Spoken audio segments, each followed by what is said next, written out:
Em tempos de quarentena, não podemos deixar de congregar. Então, convidamos vocês todos os domingos às 18h30 para o culto com a família. Assista online na plataforma do YouTube com sua família e seus amigos. E deixe seu like e se inscreva no nosso canal. Aproveite para seguir as nossas redes sociais. Lá, você fica por dentro de todas as realizações do Ministério Independência com Cristo. Até mais! Deixe seu like e se inscreva. Paz, povo de Deus, bom dia, que Deus abençoe a vida de todos vocês e suas famílias. Sejam bem-vindos a mais uma edição da Escola Bíblica Dominical Online. Hoje nós vamos falar sobre o tema Gestão de Projeto com base no livro de Neemias. Depois de termos estudado um pouco sobre como fazer, como montar um projeto ministerial pessoal, nós estamos agora chegando na fase final desse módulo. Vamos ter mais uma aula depois desta, onde eu pretendo passar passo a passo a vocês a elaboração de um projeto ministerial pessoal. Mas hoje nós vamos trabalhar um pouco um exemplo bíblico de alguém que fez um projeto, que planejou corretamente e, em consequência disso, teve bons resultados, logrou êxito naquilo que pretendia fazer. Eu estou falando de Neemias. Então eu quero convidar você, desde já, para pegar a tua Bíblia e deixá-la aberta no livro de Neemias, que nós vamos estudar este livro na Bíblia hoje. Vamos falar sobre um projeto com base no livro de Neemias.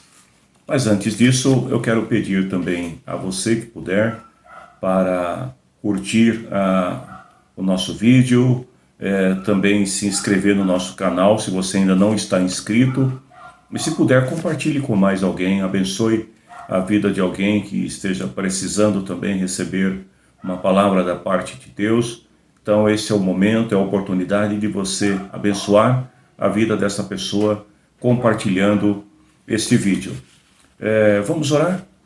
Em nome de Jesus, nós apresentamos ao Senhor esta aula dominical, confiantes na Tua graça, no Teu poder e na presença do Teu Espírito Santo para capacitar cada um de nós e nos dar uma boa compreensão daquilo que nós iremos estudar.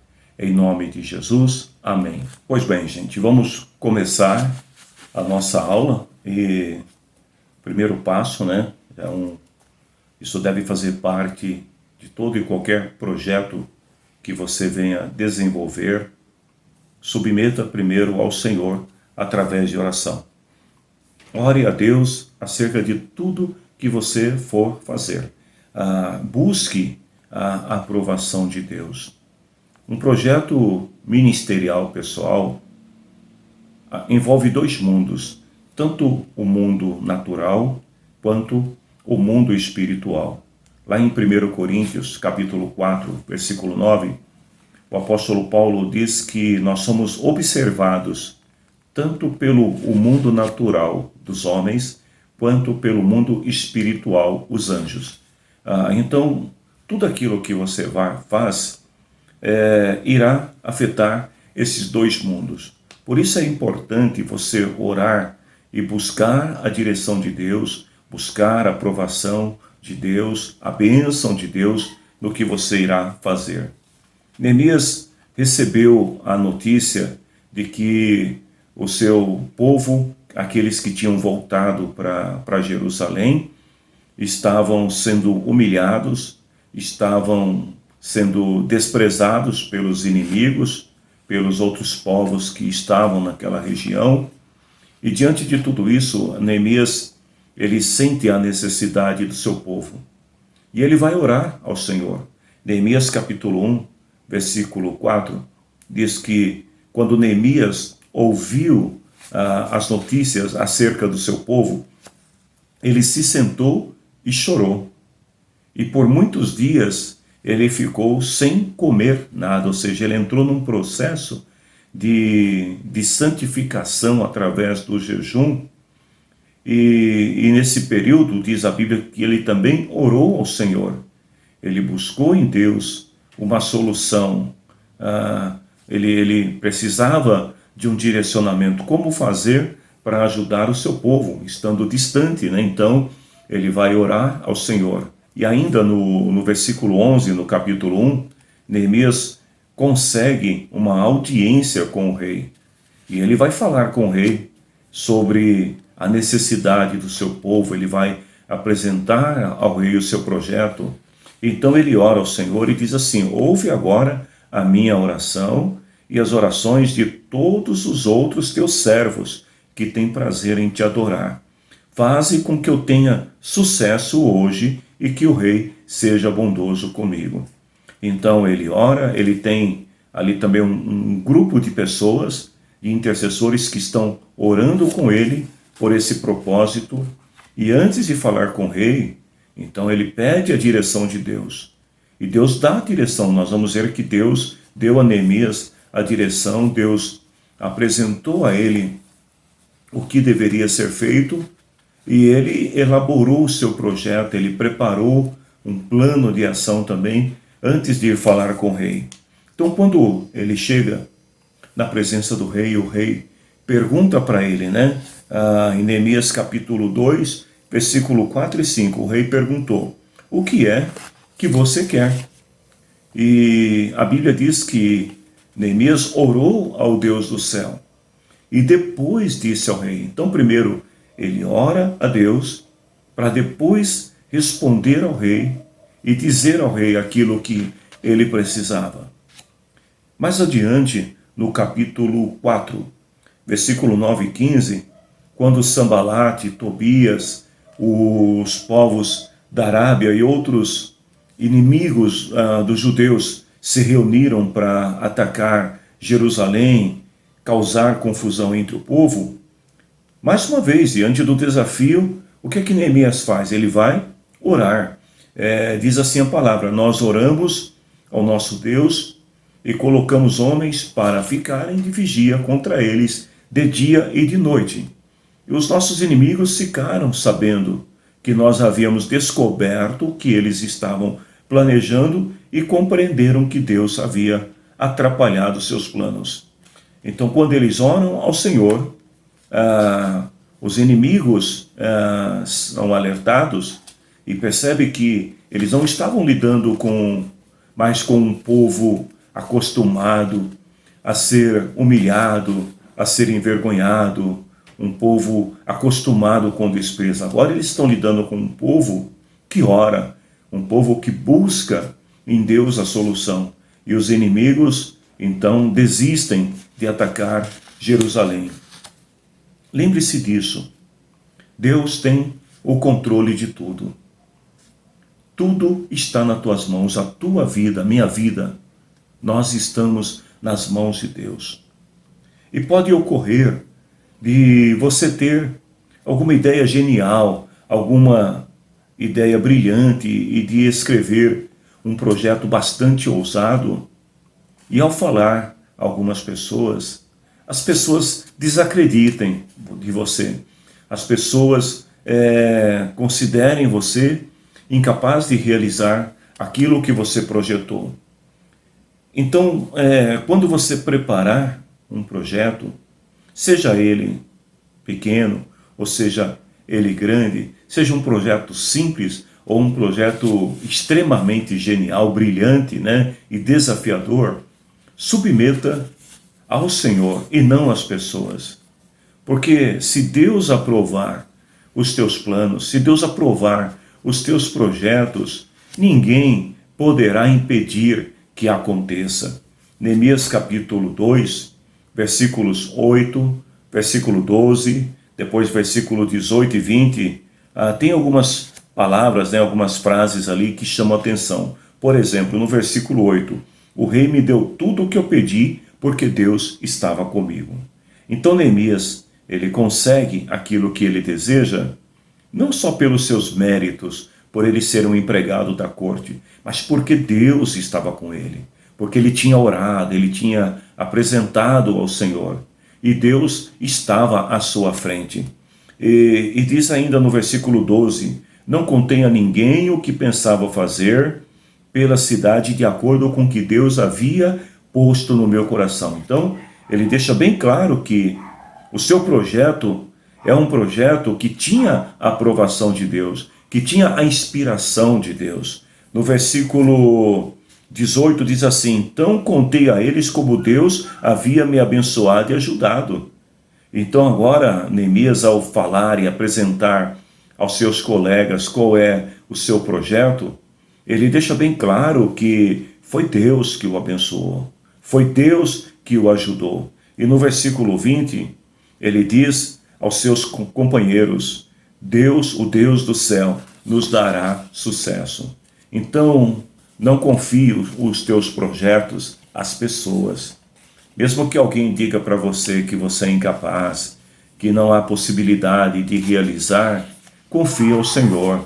E se Deus aprovar, meu caro, minha querida irmã, se Deus aprovar, vá em frente. A vitória é tua em nome de Jesus. A gente tem um outro exemplo na Bíblia, saindo um pouquinho fora da história de Neemias. Vamos falar de Noé. Noé, ele recebeu também de Deus uma inspiração para construir uma arca. E durante todo o período da construção da arca, Noé é desacreditado pelas pessoas. As pessoas viam Noé trabalhando intensamente ali, os seus filhos, né, trabalhando com ele na construção daquela arca, e as pessoas ignoram. Algumas pessoas zombam, algumas pessoas não dão a mínima para o que Noé está fazendo, até o dia em que veio o dilúvio. E aí já era tarde para aquelas pessoas, porque a arca estava pronta, a sua porta estava fechada. Deus honrou o projeto de Noé. Então jamais esqueça que Deus é a fonte de tudo. Deus é a fonte do teu sucesso. Deus é aquele que vai selar o teu projeto com êxito. Deus é aquele que vai tocar nos corações de pessoas, criar situações para que você consiga avançar no teu projeto. Ele é a fonte de tudo. Ele é o autor da vida. Deus é aquele que te dá a vitória. Lá em Neemias, capítulo 6, versículo 15 e 16, diz assim que as muralhas foram terminadas, ou seja, foram restauradas em 52 dias de trabalho. O povo trabalhou incansavelmente, dia e noite, por 52 dias, e as muralhas ficaram prontas. Então, os nossos inimigos das nações vizinhas ficaram sabendo disso, e ficaram desmoralizados, porque todos ficaram sabendo que o trabalho havia sido feito com a ajuda do nosso Deus. Aqueles que estavam zombando de Neemias e de seus companheiros, aqueles que estavam dizendo que aquele muro era frágil, que se alguém encostasse no muro, o muro cairia, eles agora estavam desmoralizados porque viram que o projeto de Neemias logrou êxito. Então eu tenho uma palavra ao teu coração no dia de hoje. Submeta o teu projeto à aprovação de Deus, e se aprovado por Deus, vá em frente, ainda que os inimigos, ainda que os adversários não acreditem que você seja capaz. Se Deus está contigo, você vai alcançar aquilo que deseja. Tem um ditado muito antigo, e que muito comum, muitas pessoas conhecem, já ouviram falar, que diz o seguinte: a necessidade faz o peixe morder o anzol. Eu não sou pescador, não tenho habilidades nesta área. Algumas vezes me aventurei a tentar pescar, mas nada fora do comum. Porém, uma observação bem simples: se você quer pescar, a melhor maneira é você cevar a área onde você pretende pescar. Você vai atrair a atenção dos peixes. Se você colocar a isca certa, você vai conseguir fisgar o peixe que você quer. Então é exatamente isso que acontece quando as pessoas são convencidas de que o teu projeto, ele é um projeto que pode dar certo. A necessidade real, né? Ou a necessidade sentida para buscar uma solução pode levar as pessoas a acreditarem no teu projeto. Quando Neemias sente então a necessidade do seu povo, ele procura enumerar quais são as necessidades do seu povo. Ele começa a construção do seu projeto listando as necessidades do seu povo. E olha que ele orou, não foi um dia, nem uma semana, ele orou 120 dias. Durante 120 dias ele ora ao Senhor e ele vai enumerando todas as necessidades que o seu povo tinha em relação à restauração da cidade. Então, vamos ver quais eram essas necessidades. Por exemplo, necessidades emocionais. O povo estava fragilizado, o povo estava envergonhado, o povo estava desanimado.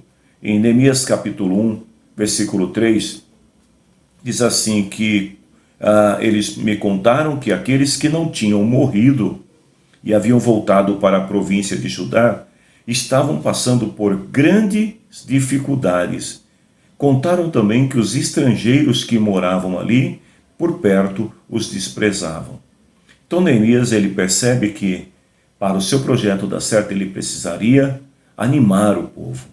Ele tinha que trabalhar as emoções do povo, porque o povo estava desanimado. Outra observação que ele faz diz respeito às necessidades materiais. Os muros tinham sido queimados, portões tinham sido derrubados, havia muita miséria entre o povo. Ainda no versículo 3 diz assim, que disseram finalmente que as muralhas de Jerusalém ainda estavam caídas e os portões que haviam sido queimados ainda não tinham sido consertados. Então, para que o povo pudesse se proteger dos inimigos, eles tinham que reconstruir os muros e os portões. E Neemias então coloca isso como uma necessidade que precisa ser suprida e com urgência. Ele também enumera as necessidades legais, né, e as necessidades de logística. Lá no versículo 6 e versículo 7, ele fala com o rei e ele pede ao rei que dê a ele cartas, né, de autorização para que ele pudesse passar por outros povos salvo-conduto, tendo a garantia de que aqueles povos não iriam saqueá-lo, não iriam roubá-lo. Então ele pede ao rei, diz assim, olha, que ele orou e pediu ao rei que fizesse um favor, que lhe desse cartas para os governadores da província do Eufrates Oeste, com instruções para que me deixassem passar até chegar à região de Judá. Em quarto lugar, Neemias também enumera as suas necessidades de recursos. Ele sabe que para reconstruir o muro e os portões, ele ia precisar de madeira e de outros materiais. Então, quando ele fala com o rei, ele pede autorização e envia uma carta a Asaf, que era o guarda florestal do rei, pedindo que lhe desse o quê? Madeiras para fazer os portões da fortaleza, que protege o templo, e para fazer as muralhas da cidade e a casa onde eu iria morar. Então vejam que ele se preocupa não só com os muros, né, e com os portões, mas ele também tem uma preocupação em relação à sua moradia, onde que ele vai morar. Imagine Neemias chegando na cidade com um monte de recursos para construir os muros e os portões e não tendo uma casa para morar. Então ele se preocupa com todos esses detalhes. E ele também tem uma preocupação, e ele coloca isso no seu projeto, que é relacionado à segurança. Por quê? Durante a viagem eles correriam alguns riscos, e ele tinha que pensar também na segurança deles.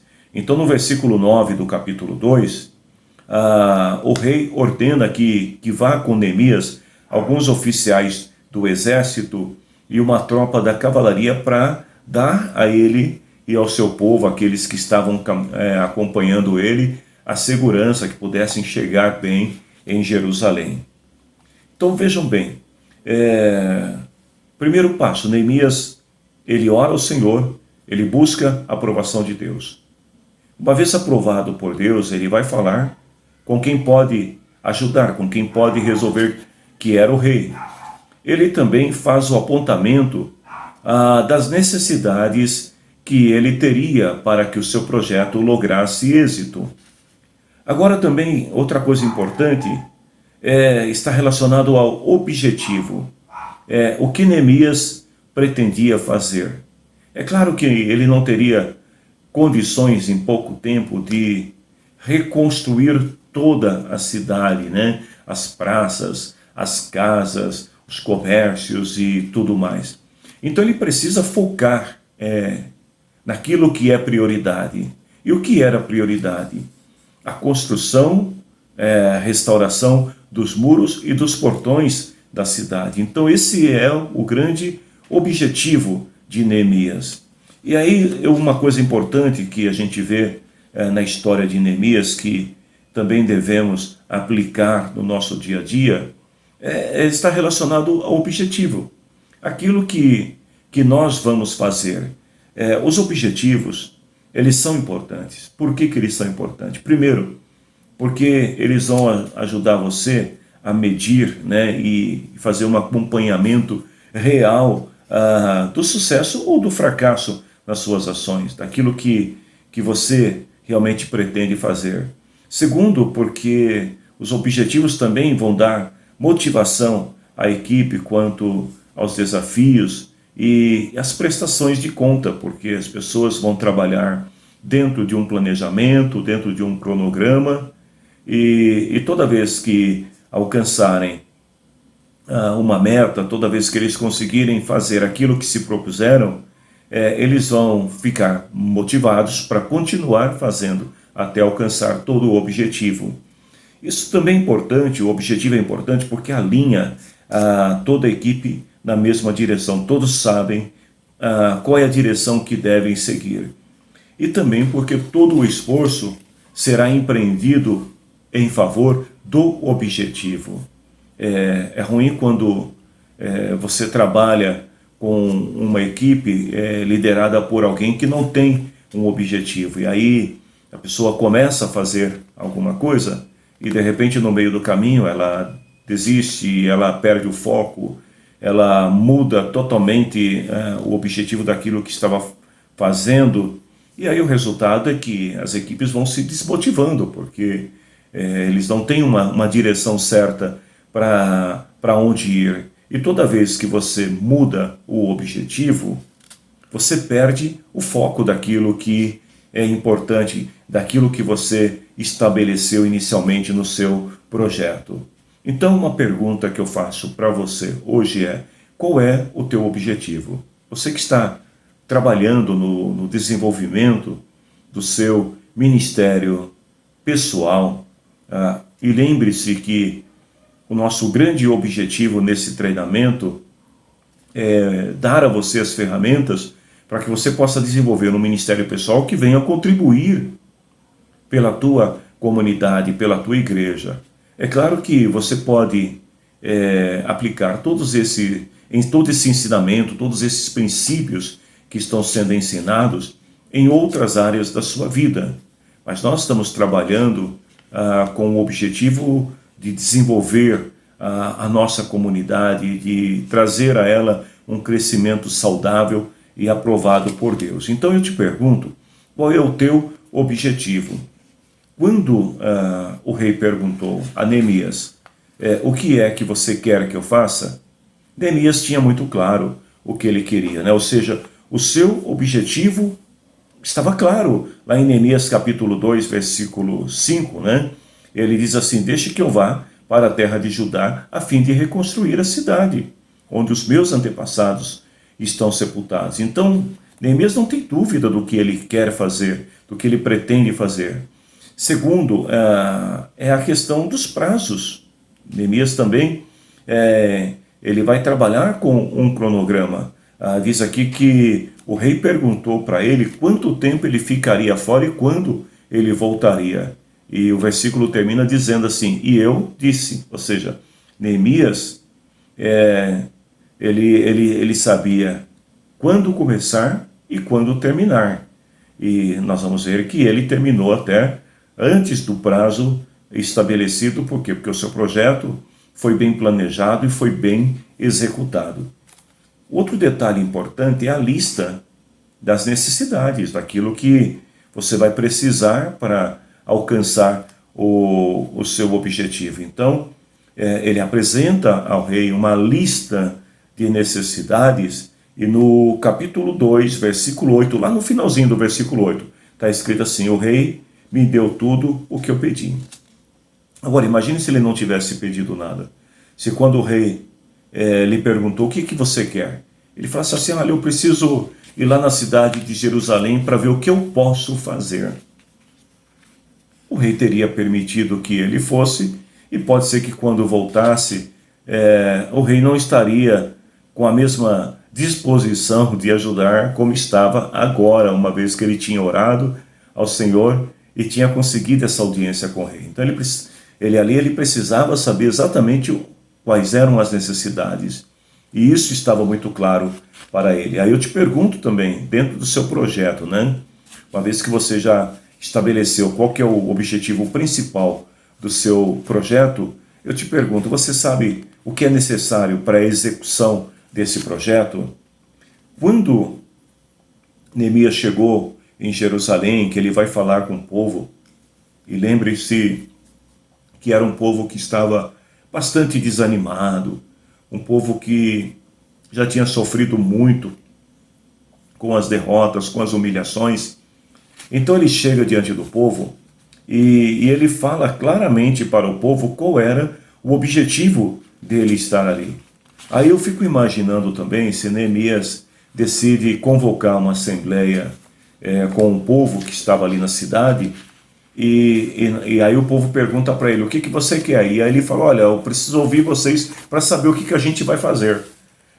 Eu penso que seria uma reunião interminável e também sem nenhuma chance de ser bem sucedida. Mas quando ele reúne o povo, ele sabe o que ele quer, ele já tem tudo planejado. E ele tinha tudo planejado não é porque ele imaginou simplesmente, não, ele tinha informações, ele procurou conhecer o território em que ele iria atuar, as necessidades, para poder chegar diante do povo e falar com segurança qual era o seu projeto. Gente, sem planejamento, a chance de obter bons resultados é quase nula. Ou seja, se você não planejar primeiro o que você pretende fazer, talvez você nunca saia do lugar. Lá em Lucas capítulo 14, versículo 28, Jesus fala sobre a importância do planejamento, quando diz assim, se um de vocês quer construir uma torre, primeiro senta e calcula, ou seja, primeiro senta e faz o planejamento de quanto vai custar para ver se o dinheiro dá. Então, uma vez que você tem um objetivo do que você pretende fazer a nível ministerial em favor da sua comunidade, o próximo passo agora, então, é você começar a planejar isso para que dê certo. Mas não esqueça, a oração é fundamental. Outro ponto importante faça do seu projeto um programa que dê resultado. E como fazer isso? No programa, você deve constar um organograma preciso daquilo que você irá fazer, das atividades que você irá desenvolver. O organograma, ele vai exigir de você também um certo controle em relação aos objetivos que você pretende alcançar e também aos princípios, operacionais. E lembrando que os princípios operacionais, já estudado nas aulas anteriores, diz respeito à moralidade, ao bom senso, a sua experiência, o alinhamento das expectativas, tudo isso você também deve considerar na hora que você estiver preparando o seu organograma dentro do seu projeto.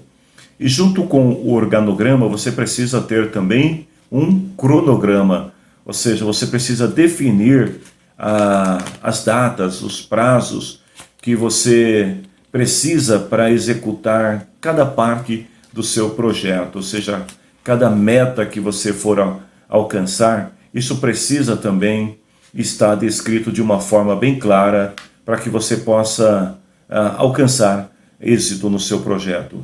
O programa, ele vai evitar a improvisação, que é uma coisa muito comum entre os cristãos.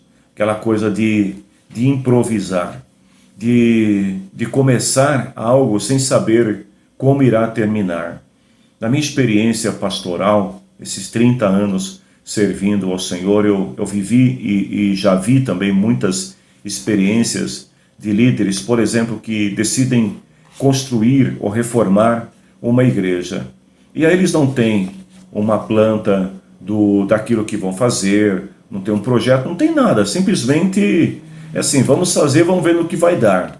Às vezes dá certo, mas na maioria das vezes dá tudo errado, porque a falta, né, do planejamento, a falta de você estabelecer um programa, né, de colocar tudo isso em ordem, como você vai fazer, pode resultar tanto em prejuízos, né, porque de repente você vai gastar mais tempo, mais energia, mais recursos, como também pode no final não dar certo. Então, tenha um programa, né, dentro do seu projeto, um programa de como você vai fazer para que as coisas aconteçam. Neemias, capítulo 2, versículo 5 até o versículo 9, mais uma vez, lembrando a vocês, né, que ali Neemias, ele deixa bem claro que ele pediu ao rei, tudo aquilo que ele pediu, o rei lhe deu, mas havia um prazo, né, determinado, havia um cronograma que ele deveria seguir. Outra coisa importante, né, uma vez que você já definiu também tudo isso, agora você já tem um organograma, né, preparado, você tem o seu cronograma de tarefas, de metas a serem alcançadas. O próximo passo agora é executar o seu projeto. E uma coisa importante que você deve saber é que o líder deve ser uma pessoa que tenha iniciativa.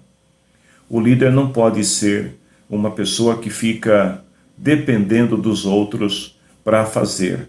As suas atitudes, né, tanto as atitudes internas quanto as externas, elas podem inflamar, elas podem motivar as pessoas, como também podem desanimar as pessoas. É a tua reação ou a tua ação também em relação ao que você vai fazer que vai determinar se as pessoas irão te seguir ou não. As pessoas, elas querem seguir líderes que realizam, líderes que se coloquem na frente para fazer e acontecer. E lembre-se disso, você não pode fazer tudo sozinho. Você vai precisar das pessoas. Então, o importante é que você trabalhe também, exercite a sua liderança. E um bom exercício disso se você tem uma ideia em mente, tente convencer pelo menos 5 pessoas de que a sua ideia é boa. Se você conseguir convencer, envolver 5 pessoas na sua ideia, é sinal que você é líder, que você tem habilidade para motivar as pessoas, para envolver pessoas. Agora, se você não conseguir envolver ninguém, então o meu conselho é que você estude um pouco mais sobre liderança e desenvolva essa habilidade antes mesmo de começar o seu projeto. Outro ponto importante é que quando eu falo que você vai precisar das pessoas, se você deve contar com as pessoas, e você vai delegar também funções às pessoas. Mas lembre-se que delegar às pessoas não significa renunciar, abrir mão da sua responsabilidade no projeto. Porque tem pessoas que também fazem isso, eles têm ideias geniais para os outros executarem, têm boas ideias para que os outros façam. Isso não é liderança. Liderar é você estar junto. Você pode sim delegar as pessoas, aliás, deve delegar as pessoas para que você não tenha uma sobrecarga de trabalhos, de responsabilidades, mas você precisa supervisionar, monitorar, acompanhar as pessoas. Um outro ponto importante também é que quando você delega, você está dando autonomia para que as pessoas possam executar determinadas tarefas em teu nome. Então você não pode também desacreditar aquelas pessoas que você delegou a elas alguma tarefa. Se você pediu para que alguém faça alguma coisa, então deixe que a pessoa faça. Se der errado, você deve chamar a pessoa, deve conversar, deve orientá-la, mas você nunca deve desacreditar alguém a quem você delegou uma tarefa na presença das outras pessoas. Porque se você fizer isso, você vai tirar toda a autonomia que a outra pessoa tem e vai trazer sobre si uma sobrecarga maior. Porque uma vez que você desacreditou o outro, vai sobrar para quem? Para você fazer. Então, aprenda a delegar com responsabilidade, aprenda a dar autonomia para que as pessoas façam, mas também aprenda a monitorar, a acompanhar aquilo que as pessoas estão fazendo. Isso chama-se responsabilidade com o seu projeto. É claro que outro detalhe importante é quando a gente fala de igrejas menores, né, as igrejas pequenas, com poucas pessoas, o líder ele vai sempre estar sobrecarregado, porque são poucas pessoas para fazer inúmeras tarefas.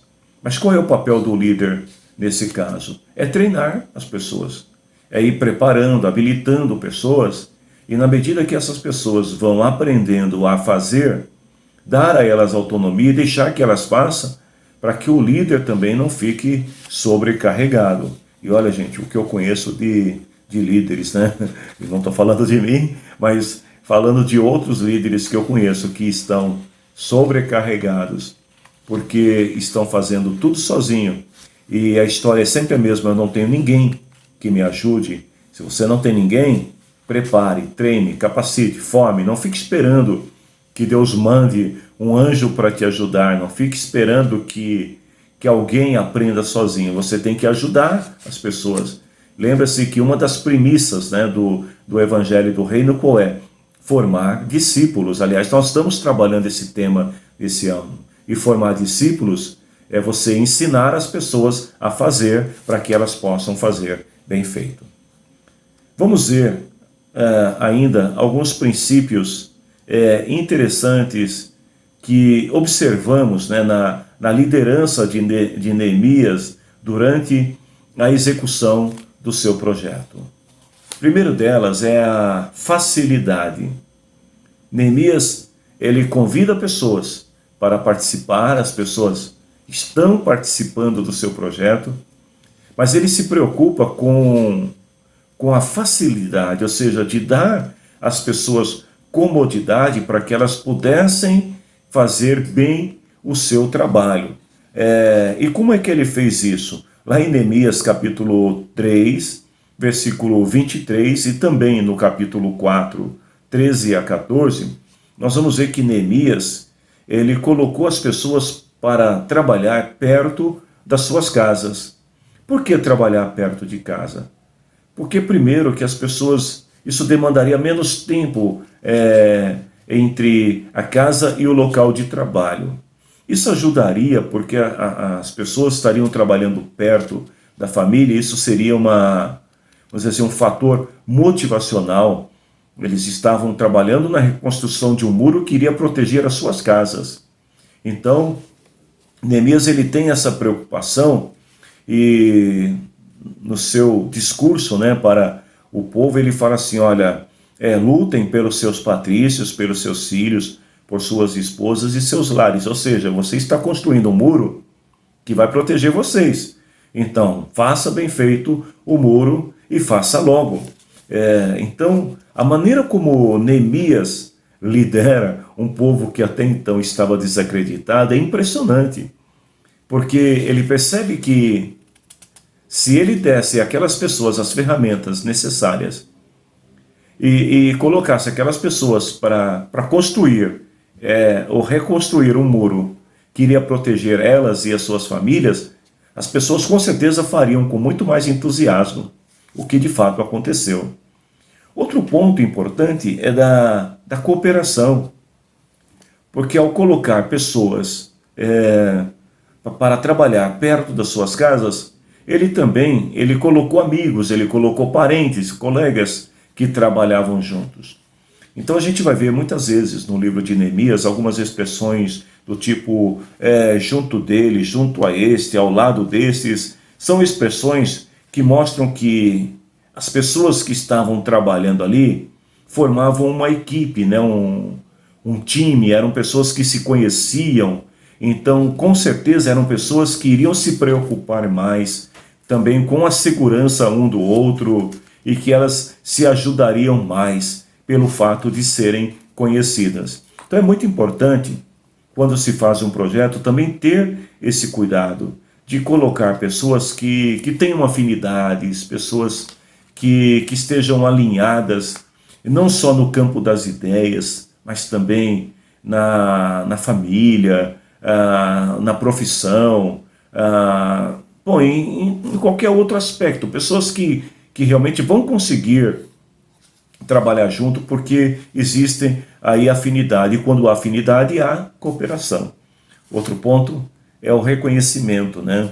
O capítulo 3 é o capítulo onde cita o nome das pessoas que trabalharam, que ajudaram na reconstrução do muro. Então, Neemias ele faz questão de mencionar o nome dessas pessoas, é uma forma de homenagear aqueles que trabalharam, aqueles que ajudaram.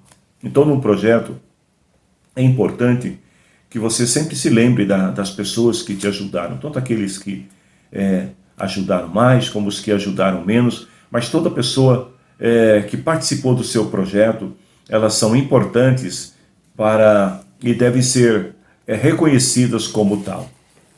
Outro ponto importante é a motivação. Neemias, ele soube trabalhar o ânimo do pessoal, manter as pessoas animadas, apesar dos inimigos que estavam sempre ali à espreita, dos problemas emocionais que aquele povo enfrentava, o problema da escassez que o povo estava enfrentando e outros problemas mais, né? Mas Neemias soube trabalhar as emoções das pessoas. No capítulo 4, versículo 6, diz assim: então continuamos a reconstruir as muralhas, e logo elas já estavam na metade da sua altura total, porque o povo estava animado para trabalhar. Gente, o que dá resultado na igreja nem sempre são recursos. Às vezes o problema não é recurso. Tem igrejas que têm recursos sobrando, mas não tem gente motivada para trabalhar. Então, a motivação é um fator importantíssimo no trabalho em equipe, porque quando há motivação, as pessoas vão à luta, as pessoas elas buscam os recursos, elas se envolvem de corpo, de alma, né? Com toda a força, trabalham mais intensamente. Então é importante que num projeto ministerial você trabalhe também as emoções das pessoas. Então, trabalhar a questão da facilidade, da cooperação, né, do alinhamento ali de equipe, trabalhar essa questão do reconhecimento de cada pessoa e também a motivação do time. Fazendo isso, os resultados serão melhores. Agora, um outro ponto.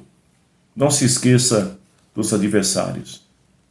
Porque, por mais cristão que você seja, por mais que você ore, por mais que você vigie, por mais que você leia a Bíblia, você sempre enfrentará adversários, sempre haverá pessoas, sempre haverá poderes operando no mundo espiritual que vão tentar impedir que você tenha êxito no seu projeto. Então, nunca esqueça dos adversários e esteja sempre atento, né? Trabalhe com entusiasmo, com motivação, mas não te esqueça que existem adversários. Paulo, em certa ocasião, disse assim: Deus me abriu uma grande porta, mas há muitos adversários.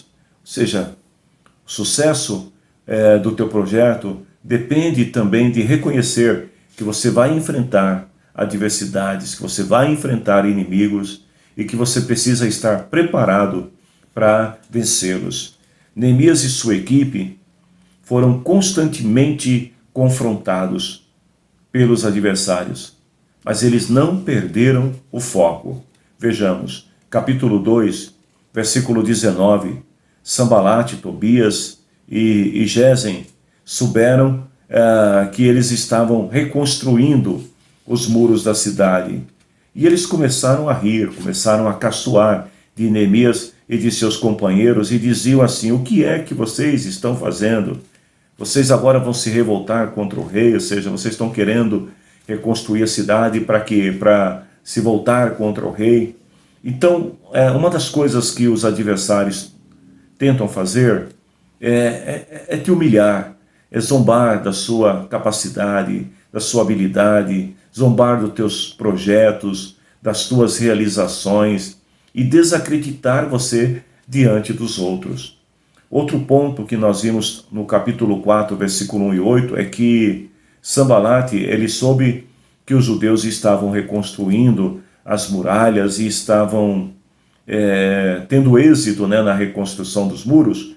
Então ele ficou furioso e ele zomba deles e ele reúne um grupo para atacar Jerusalém e provocar confusão. É outra coisa que os adversários sempre irão fazer também. Eles vão ficar nervosos quando verem você fazendo e dando certo. Eles vão zombar de você, dizendo que pode estar dando certo hoje, mas vai falhar amanhã. E eu te digo, em nome de Jesus, você não vai falhar. Se você tem a bênção de Deus no teu projeto, fique em paz, vai dar tudo certo. E também causar confusão, atacar, né? Que é uma coisa comum dos adversários, tentar criar uma confusão entre aqueles que estão contigo para que parem o projeto no meio do caminho. Mas graças a Deus que Neemias e a sua equipe eram pessoas comprometidas e focadas. Outro ponto que nós vamos ver também, lá no capítulo 6, versículo 2 e 6, é que eles tinham uma má intenção, eles queriam causar algum mal a Neemias e não sabiam como fazer isso. Então, eles enviaram uma carta, né, e diz assim que, o que diz a carta? Gesem me disse que entre os povos vizinhos está correndo um boato, dizem que você e os judeus pretendem fazer uma revolução e que é isso que estão fazendo, vocês estão reconstruindo a muralha para depois se voltar contra o rei. Então, uma vez que eles não conseguiram causar a confusão inicial atacando o povo, porque Deus estava com Neemias e não permitiu, então agora eles começam a espalhar boatos. Gente, e se tem uma coisa que desestabiliza, se tem uma coisa que desanima pessoas, são boatos. Então, Neemias agora ele vai ter que também enfrentar isso, o boato que está se espalhando entre o povo. E quantas vezes, né, nós que estamos servindo ao Senhor, somos vítimas de boatos, né, de comentários maldosos, né, de acusações que não procedem, que tentam desmoralizar, que tentam desacreditar aqueles que servem ao Senhor. Mas Neemias e o seu povo continua focado. O apóstolo Paulo, quando ele estava se despedindo dos presbíteros da cidade de Éfeso, lá em Atos capítulo 20, versículo 29, ele disse o seguinte: olha, eu tenho uma preocupação, porque depois que eu for, vão aparecer lobos ferozes no meio de vocês, que não vão ter pena do rebanho. E chegará tempo em que alguns de vocês, ele fala assim, contarão mentiras, procurando levar os irmãos para o seu lado. Então a mentira é arma do diabo. Boatos, fofocas, são coisas do diabo para tentar desestabilizar aqueles que estão firmados em Deus, que estão trabalhando, que estão servindo ao Senhor e focados nos seus projetos ministeriais. Não deixe que as fofocas, não deixe que as mentiras venham tirar o seu foco, que venha desanimar você na sua caminhada de fé. Seu projeto provavelmente ainda não esteja pronto, né? Você já tem uma ideia, pode ser até que você já começou a escrever o seu projeto, mas ainda existem algumas outras coisas que você também deve considerar, que diz respeito, por exemplo, às finanças e outros itens que talvez sejam necessários. Mas quando a gente fala, por exemplo, de finanças, esse tem sido um grande problema de muitas pessoas que têm ideias ministeriais interessantes, mas não pensam nas finanças. Então, chegam para o pastor, para o líder, e apresentam as suas ideias que envolvem custos, e quando o pastor pergunta, tá, e como nós vamos fazer? A resposta é sempre a mesma. Não, a gente tira uma ofertinha entre os irmãos, a gente vai pedir para irmão fulano, para irmão Beltrano, ou seja, sempre sobrecarregam a igreja. E eu particularmente penso que nós não devemos sobrecarregar a igreja do Senhor. Os cristãos, os membros da igreja já têm os seus compromissos com seus dízimos e com as suas ofertas para atender às necessidades da igreja. Então, quando você tem um projeto, você precisa pensar também quais serão as fontes de recursos para o seu projeto. E procure não pensar em envolver sempre a igreja. Eu conheço alguns líderes que tiram 2, 3 ofertas numa reunião de culto. Primeiro, a oferta normal, né, aquela que é habitual do culto, né, junto com o recolhimento dos dízimos.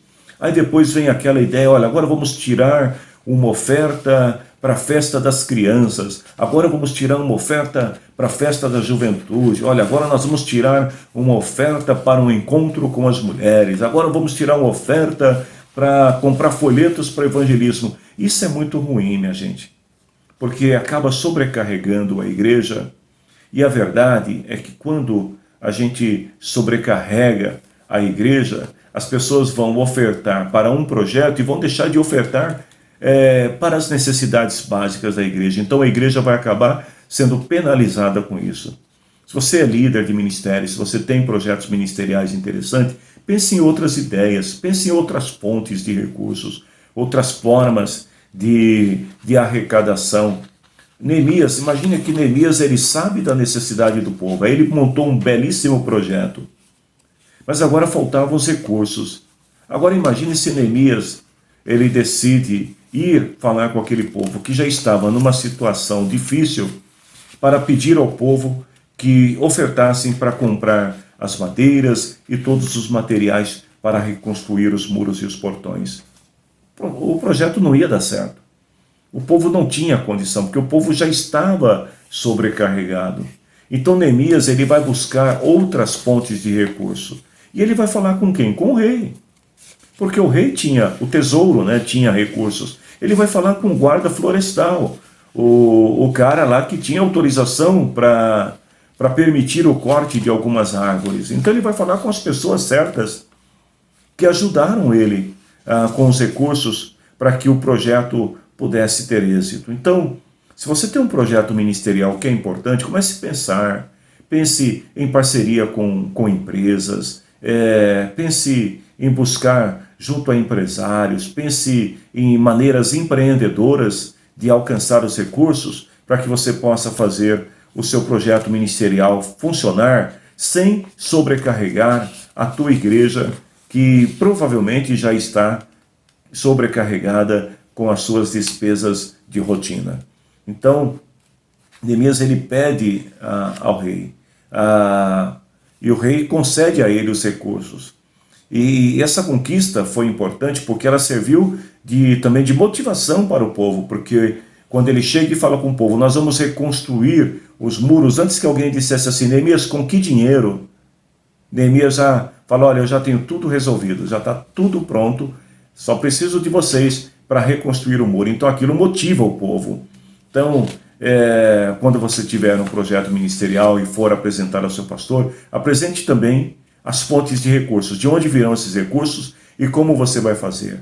Eu me lembro uma vez que eu era pastor numa igreja aqui na cidade de Barueri, e o grupo de adolescentes, eles tinham um desejo muito grande de fazer uma viagem interestadual ao Paraná para ajudar uma igreja numa determinada cidade. Só que a igreja não tinha como dispor recursos, porque nós estávamos, inclusive, construindo a igreja naquele momento. Então a líder do Ministério de Adolescentes, ela falou, pastor, não se preocupe, nós já temos tudo pronto. E qual era a ideia dela? Eles começaram a recolher, na época, latinhas de refrigerante, e eles vendiam essas latinhas de refrigerante e iam guardando o recurso para essa viagem. Bom, moral da história, eles conseguiram recurso suficiente não só para fazer a viagem, ida e volta, e pagar as despesas de todos, como também ainda sobrou uma quantia relevante na época para ajudar na construção da igreja. A mesma coisa aconteceu com o Ministério de Mulheres, que precisava realizar um congresso de senhoras, e a líder falou, pastor, não se preocupe. E elas começaram a fazer marmitex, começaram a vender frango assado. As irmãs se reuniram, compraram uma máquina de frango assado e começaram a vender frango assado. E foi interessante que o dinheiro foi o suficiente não só para a festa das mulheres, como o Ministério de Mulheres naquela época pagou toda a laje da igreja, que não era pequena, com o recurso do frango assado e dos marmitex. Ou seja, tem ideias, busque outras fontes de recursos. Eu tenho certeza que Deus vai te abençoar e você terá êxito no seu projeto. Agora lembre do seguinte também, você deve sim buscar outras fontes, outras formas de recursos para o teu projeto. Mas você que é o idealizador, você que é o líder, você também tem que contribuir. Neemias deu o seu exemplo. Lá em Neemias capítulo 5, versículo 18, mostra que ele também deu a sua parcela de contribuição. Tem gente que tem boas ideias, e aí eles começam a pensar em fontes de recursos, e vão atrás dessas fontes de recursos, mas ele mesmo, ou ela mesmo, não investe absolutamente nada, ou seja, terceiriza toda a ação do projeto para outras pessoas, e a verdade é que muitas vezes acaba não dando certo. Outro ponto importante é aprenda a fazer uma avaliação de si mesmo. Faça uma avaliação pessoal para ver se você tem realmente condições de tocar esse projeto. Lá em Provérbios, capítulo 14, versículos 7 e 8, diz assim: afaste-se das pessoas sem juízos, porque gente que não tem juízo não tem nada para ensinar. E por que será que uma pessoa ajuizada é sábia? É porque ela sabe o que faz. Ou seja, parafraseando esta palavra do sábio, eu diria que a pessoa que não se avalia, que não faz uma autoavaliação, ela jamais crescerá rumo à excelência. Porque a sabedoria, ela consiste em você entender, compreender o seu próprio caminho. O que isso significa? Você entender quais são as suas habilidades, quais são as suas potencialidades, mas também quais são as suas fragilidades. Você não é bom em tudo, você não sabe tudo, você não tem tudo, você precisa de pessoas, e você precisa entender isso, e para poder contar com as pessoas certas que irão te ajudar no seu projeto. Então, não seja uma pessoa sem juízo, tenha juízo, seja sábio e faça a avaliação. A avaliação vai ajudar você a obter melhores resultados naquilo que se propõe a fazer. E como que você vai fazer essa avaliação? Primeiro, faça sozinho, com você mesmo. Vejam que lá em Neemias capítulo 2, versículo 12 até o 15, Neemias ele não fala para ninguém o que ele estava pensando. E por que Neemias não falou? Ele preferiu sair durante a noite com um grupo pequeno de pessoas e vistoriar os muros para ver a real condição dos muros, para saber o que fazer. Então, antes dele falar para as pessoas o que ele ia fazer, ele avaliou, ele viu o que precisava ser feito. E ele fez isso com base, com fundamento. Então, quando você fizer a sua avaliação, você vai ter uma base de quais são os seus limites, até onde você pode ir, aonde você realmente não pode ir sozinho. E isso também vai trazer a você até humildade, sabe? Humildade para reconhecer que em algumas coisas você vai ter que contar com pessoas. E essa humildade vai te levar também a ter mais paciência com as pessoas e compreensão das pessoas. Sabe, às vezes, na vida ministerial, eu ouço muita gente falar assim: pastor, eu não tenho a paciência que você tem, porque você deixa fulano, você deixa ciclano fazer isso e fazer aquilo outro, e eu vou te explicar por que eu deixo. Porque eu não sei fazer, porque eu não posso fazer, porque eu não tenho como fazer. E a gente precisa confiar nas pessoas. E quando a gente faz a avaliação, a gente aprende, né, a ser humilde no sentido de reconhecer que as pessoas são importantes, que elas fazem parte também do seu projeto e que você depende também dessas pessoas. Convide a sua equipe de trabalho também para fazer uma avaliação com você. Uma vez que você sabe o que fazer, que você conhece a si mesmo, então agora é hora de você reunir a equipe, conversar e falar: olha pessoal, isso aqui eu preciso que vocês me ajudem, olha, isso aqui eu posso fazer, isso aqui eu não posso fazer. Procure focar também nas ações e não nas intenções, ou seja, o mais importante é o fim, não o meio. Então não perca tempo com detalhes que não vão levar a nada, né? Foque na ação. Olha, nós precisamos fazer isso. Como é que nós vamos fazer? Porque sempre você vai ter na equipe aquelas pessoas que são pessimistas ao extremo e que paralisam a equipe. Eu me lembro de ter congregado com uma pessoa que ele era o pessimismo personificado. Pensa numa pessoa que só enxergava o lado negativo das coisas.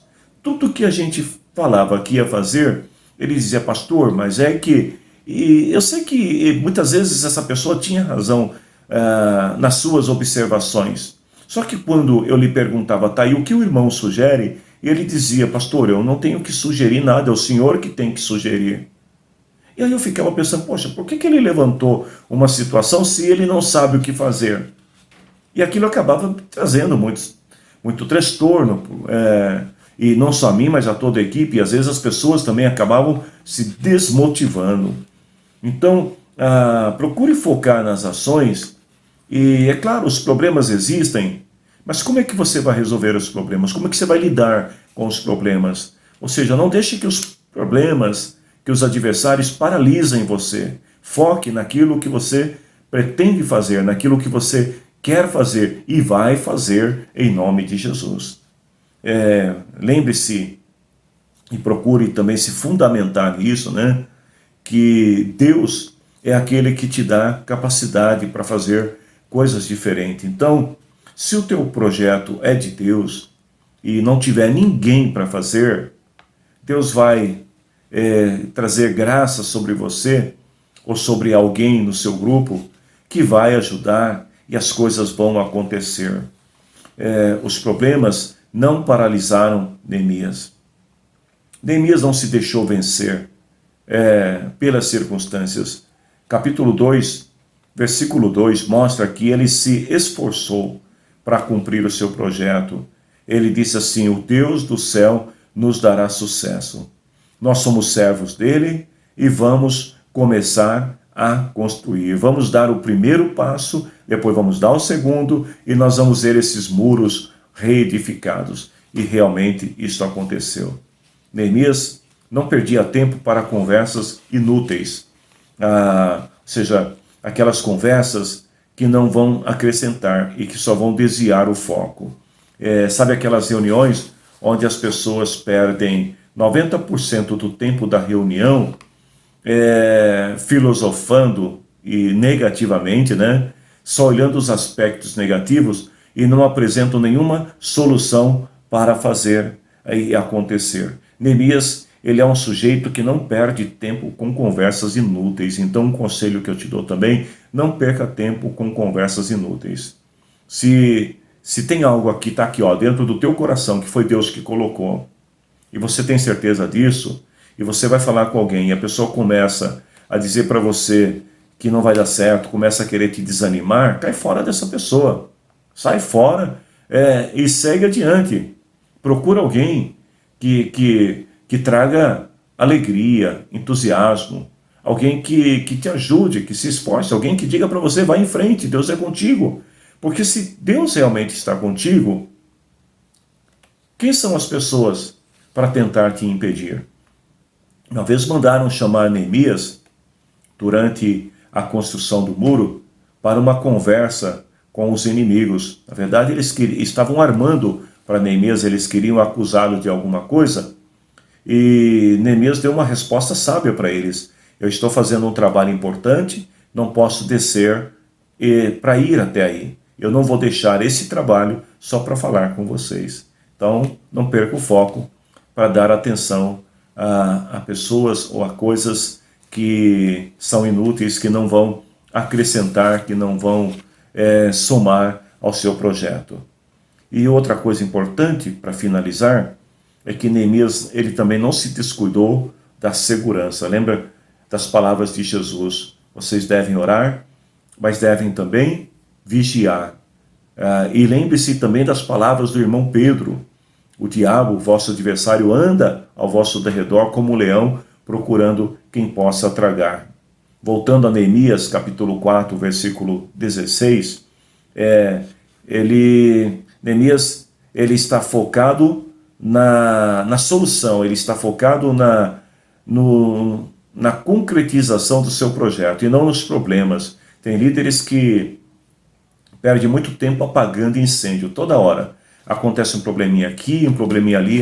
Pastor, fulano ficou desmotivado e não quer continuar.